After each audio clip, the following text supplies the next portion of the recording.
Good morning. Welcome all of you. Vande Matram. So this morning we are going to discuss an excellent topic, that is Krishna as an avatar. So this is the great topic we are going to discuss. This is of course a super excellent topic, no doubt of it. We'll discuss till Sri Aurobindo and the mother. I think Krishna almost is considered as the greatest avatar and of course avatari. So many times we feel while we pursue the messages of Gita, so his greatness and his magnanimity, it is almost seen while he is describing of the ever widening consciousness to his disciple and the friend, of course, Arjuna. So here we are going to discuss a little bit on Krishna as an avatar. So here we will focus on his avatarhood of the Krishna in, of course, in a brief analysis, of course, in a quarter an hour discussion on Krishna as an avatar.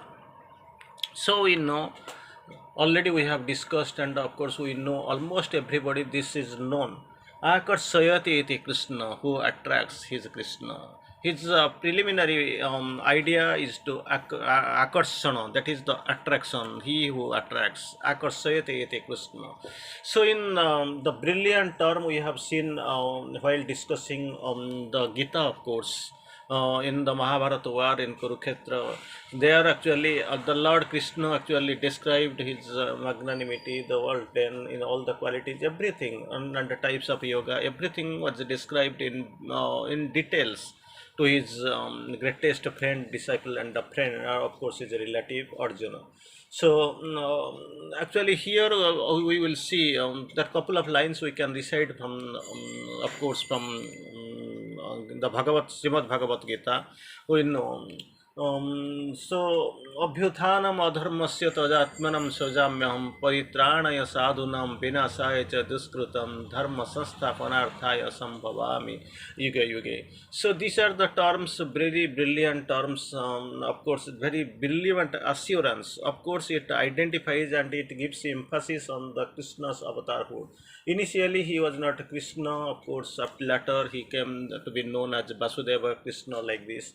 But initially he came as a almost in all the ages, on the all times, he came as the Vibhutis to help to speed up the lesser transformative world, to help in the transformation, the process of transformation in the human evolution, this the evolution of the age. He came already, he has said to Arjuna in his own terms, you have also come, I have also come, but the thing is that you have forgotten, I have remembered. So in different places, different names, different forms, he has come again and again. Paritranaya sadhunam vinasaya cha duskrutam dharma sansthapanarthaya sambhavami yuge yuge. So these are the great terms and the great evolutionary terms we use normally in the process of evolution when we speak of.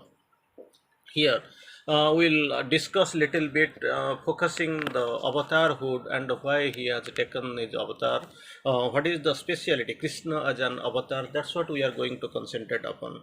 Krishna is not the supramental light. Initially Sri Aurobindo tries to clarify very prominently in his very bold terms. Sri Aurobindo has crystal clear evidence Sri Aurobindo puts before us. Sri Aurobindo, Sri Krishna is not the supramental light. The descent of Krishna would mean the descent of the overmind Godhead preparing. So it is not the supramental light, it is just touching the overmind. When we, from top to bottom we see from mind, then we come the layers of the spiritual mind, where higher mind, illumine and intuitive, then comes the overmind. Overmind is the passage to supermind, it is connecting intuitive and over supermind. So Krishna, descent of Krishna indicates, means descent of the overmind Godhead. For what? What is the purpose of his descent? Preparing to, though not all actually bringing, but the descent of supermind and Ananda. So this descent of the supermind, descent of the Krishna, Lord Krishna, it makes the earthly tenements ready, It is the greater preparation for the descent of the supermind and of course the Ananda. Then again Sri Aurobindo quotes, Krishna is the Anandamaya. That is the great thing Sri Aurobindo tries to quote. Krishna is the Anandamaya. He supports the evolution through overmind leading it towards the Ananda. That is a great thing. That is the with the descent of the supermind it has been done. Already we know Sri Krishna and Chaitanya, we already know. So many times we have seen Sri Krishna, of course, guiding and coming to the ashram. And of course, Sri Aurobindo has described Krishna as mother is our divine mother is the mother of Krishna. Mother herself had clarified all the great gods are my children. And we've been, Lord, Krishna is also my son, and they are all like kids before me. So these are the very great terms we have known. In the supramental descent, we see, while of course we were observing the past supramental descent, on the celebration before night, just previous night, Sri Krishna came and actually requested the mother, I want to distribute the message to your disciples, and the mother agrees. Next day, mother quotes, when I came down, I found he is still there, and he sat on the mother's lap and tried distributing the messages. Sri Krishna, Sri Aurobindo has clarified, mother, he is the guide, my friend and lover. Even Sarva Vasudeva Maya we have seen in the jail scenario. Again, the time of trial. So here the also judge and all everybody we see Sarva Vasudeva Maya Chaitanya and Sri Krishna was guiding. Even when Sri Krishna was guiding him when he was from Chandranagar to Pondicherry. That's what everything we have known. That is a great relation. So here Sri Aurobindo quotes, Sri Krishna is Anandamaya. He supports the evolution through the overmind leading towards the Ananda. Through this overmind, actually, everything, the road is moving towards the Ananda, towards the supermind. So, descent of the Sri Krishna, descent, it actually, it implies, it clarifies the descent of the overmind Godhead. Again, Sri Aurobindo tries to clarify what Krishna worked for was the overmind consciousness acting upon the mind and the vital. Already we have seen the initial phase, we have seen he is representing the overmind consciousness. There is no doubt of it. Sri Aurobindo has clarified. Again, next step is the supramental, supermind, which is represented by the modern Sri Aurobindo. Then actually Krishna worked out on the overmind consciousness acting upon the mind and the vital. That is the great criterion. Acting upon the mind and vital, Sri Krishna worked for the overmind consciousness. That is a great consciousness. Again, Sri Aurobindo, of course, there was a very beautiful question was put to why Krishna is an overmind God. That was the question put to Sri Aurobindo, and Sri Aurobindo tries to explain. Krishna is as a manifestation on earth opened the possibility of the overmind consciousness, opened the possibility of opening the overmind consciousness into the earth's scenario, earth's consciousness, earthly embodiment. He has actually here to men understood for that. As Rama was the incarnation of the mental man. So there is a beautiful definition, difference between, beautifully Sri Aurobindo has defined and differentiated between the two avatars. One is Maryada Purusha Ram, and again, of course, Anandamaya Sri Krishna. Sri Krishna represents overhead and Anandamaya Purusha. His descent represents the descent of the overmind, which is actually preparing the earth consciousness towards the Ananda. Again, Rama actually is the incarnation in the mental man. Krishna is working on the mind and vital, but Sri Aurobindo quotes Rama was the incarnation in the mental man. Then again, another beautiful thing we see in the Sri Aurobindo sayings in this message, if Krishna was an overmind God, if Krishna was an overmind God, then no doubt of it. It means he has not been incarnation.